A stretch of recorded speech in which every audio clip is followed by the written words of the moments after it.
Alors, Madame la Ministre, quelle est votre opinion sur le lien entre le développement durable et l'économie numérique?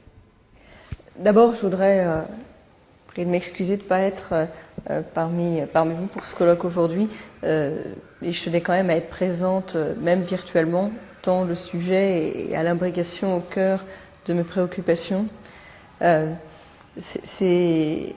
J'ai essayé d'emmener une part de l'écologie en quelque sorte avec moi dans ce ministère de l'économie numérique et de faire en sorte d'associer véritablement les deux, et jusque sur les visites de terrain récemment avec la visite de l'entreprise Viselia ou la visite de Schneider Electric qui fait des choses assez étonnantes en matière d'association entre les technologies de l'information et de la communication et le développement durable. Et par ailleurs, je suis heureuse de savoir qu'il y a parmi vous M. Boustouler, le président de Microsoft, qui pas plus tard qu'il y a un mois, signé avec moi et mon collègue Hervé Novelli sa participation au passeport pour l'économie numérique. Je vois avec plaisir que Microsoft poursuit dans cette voie d'investissement dans les thématiques du développement durable et de la participation en fait à un mouvement positif de la société.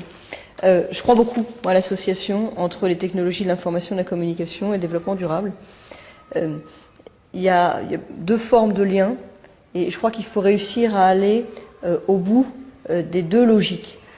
La première, c'est d'abord quel est l'impact du secteur des technologies de l'information et de la communication sur le développement durable et en particulier sur l'environnement. Et chaque secteur en ce moment doit se poser cette question et doit avoir à cœur de diminuer son impact sur l'environnement. Et dans le secteur d'éthique, il y a du boulot, parce qu'en fait, pendant très longtemps, le secteur ne s'est pas trop posé cette question-là, parce qu'aussi il y a des structures d'achat ou de fabrication de certains équipements qui font que c'est pas forcément celui qui fabrique qui paye la facture énergétique. Je prends l'exemple, par exemple, à domicile de la box. C'est pas celui qui la fabrique et qui la vend qui paiera la facture, et la vente est en quelque sorte un petit peu liée. Et je crois que le secteur a vraiment des sources, des possibilités d'économie d'énergie absolument considérables. C'est d'ailleurs une source d'investissement et de recherche en ce moment. On le voit autour des data centers, de tous les centres de supply power qui font l'objet d'une recherche intense. Et puis, il y a le deuxième volet, et on aurait tort de s'intéresser seulement à l'impact du secteur sur l'environnement. Le deuxième volet, c'est comment ce secteur qui participe de la compétitivité de l'ensemble de l'économie peut aussi participer de la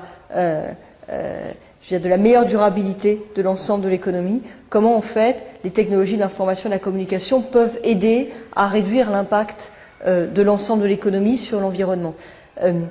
Et c'est possible. Il y avait un premier travail qui avait été fait conjointement par le Conseil général du développement durable et le Conseil général des technologies d'information l'an passé, qui démontrait que bien investi, une unité d'énergie investie dans l'économie numérique, ça pouvait permettre d'économiser 4 unités d'énergie dans le développement durable, dans les autres secteurs. Évidemment, ça se passe beaucoup en fait autour de l'économie d'électricité, du lissage de la charge, des réseaux intelligents, des compteurs intelligents. Je crois qu'il y a beaucoup à faire là pour l'environnement, pour la recherche et pour la compétitivité, parce que c'est un sujet qui se pose à nous, mais qui se pose à l'ensemble des pays du monde. Donc, il y a forcément des belles entreprises qui peuvent se créer là. Madame la Ministre, de vos expériences croisées en matière de développement durable et de numérique, comme vous l'avez indiqué, sur quel type de sujet la société, et particulièrement l'État français, attend-il des résultats de cette chaire? En France, on est bon sur les usages, les contenus, les logiciels. On est bon aussi sur le réseau en matière de numérique, mais on a une qualité particulière à développer du côté des usages, des contenus et des logiciels. La bonne nouvelle, en fait, c'est que dans l'économie numérique, la valeur est en train de migrer vers cette partie-là de la chaîne, depuis les équipements vers, en quelque sorte, l'intelligence qui est mise dedans. Et donc, on a des atouts formidables à développer. Je vois plusieurs points d'appui, mais il faudra de toute façon poursuivre la réflexion là-dessus. D'abord, évidemment, la question des réseaux intelligents, du lissage de la charge, l'utilisation d'éthique pour faire en sorte que l'énergie soit le mieux consommée,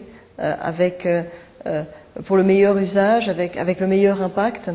Et j'ajoute que c'est indispensable pour le développement de certains équipements qu'on attend beaucoup dans le monde du développement durable. Je pense par exemple aux voitures électriques.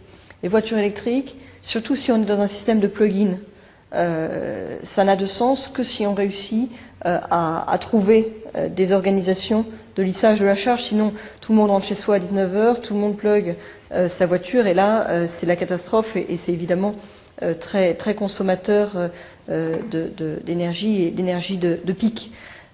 Donc il y a des usages, des équipements qui sont attendus par tout le monde du point de vue de l'environnement, qui en fait ne seront rendus possibles qu'avec une meilleure utilisation des technologies de l'information et de la communication. Il y a aussi tout ce qui est de l'ordre de la domotique, avec l'optimisation de l'énergie à l'intérieur de la maison, pas seulement de la maison d'ailleurs, à l'intérieur des grands ensembles, à l'intérieur des universités, à l'intérieur des offices HLM. Une société, Ergelis, est déjà issue de l'école polytechnique comme start-up, et notamment de ses capacités en matière d'optimisation. On pourrait aussi parler de l'optimisation des tournées de e-commerce. Je voudrais dire un mot plus particulier de la biodiversité, sur laquelle récemment le professeur Chevassiot, lui, m'a rendu un rapport sur l'évaluation économique de la biodiversité. Quelle valeur peut-on donner à la nature pour mieux l'intégrer en amont de la décision concernant une infrastructure dans nos calculs, et éventuellement aussi pour pouvoir donner lieu à sanctions s'il y a eu une pollution ou quelque chose. C'est un sujet qui peut paraître un petit peu décentré par rapport à ce qu'on a dit, mais la chaire n'a pas vocation à être seulement sur l'énergie. Et la biodiversité est l'autre grande problématique globale à côté de la lutte contre le changement climatique.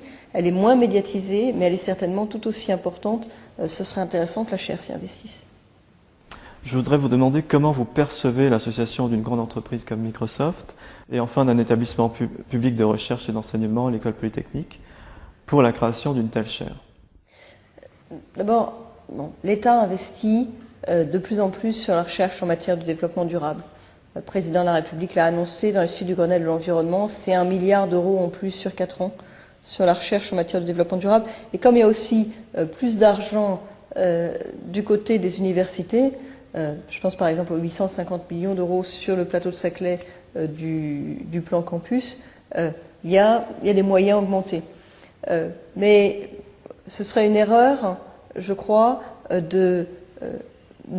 d'arrêter le mouvement qui nous conduit à aller chercher les entreprises simplement du fait que l'État investit plus d'argent. Au contraire, on a de plus en plus besoin des entreprises aussi, bien sûr parce que c'est des moyens, donc tout ça c'est plus de moyens, mais aussi parce que c'est les meilleures chances de professionnalisation pour les étudiants, parce que c'est la possibilité d'avoir une recherche qui est plus directement interfacée avec les besoins, les demandes, les appels qui sont ceux de l'économie réelle, peut-être une recherche qui débouche plus rapidement vers des brevets, vers des start-up, vers une mise en œuvre très concrète pour le plus grand bénéfice à la fois de l'école, de la recherche et de l'économie.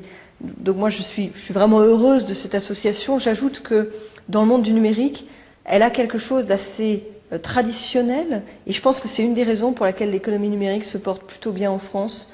C'est une économie dans laquelle l'interface public-privé fonctionne bien, les co-investissements sont nombreux, ils sont nombreux dans les équipements pour augmenter la bande passante, par exemple dans tous les équipements haut débit.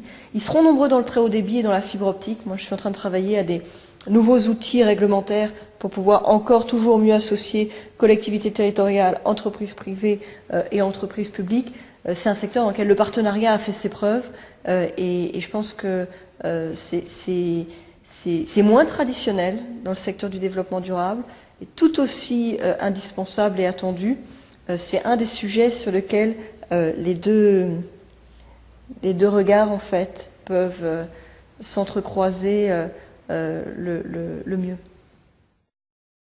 Each year, Microsoft Research hosts hundreds of influential speakers from around the world, including leading scientists, renowned experts in technology, book authors, and leading academics, and makes videos of these lectures freely available.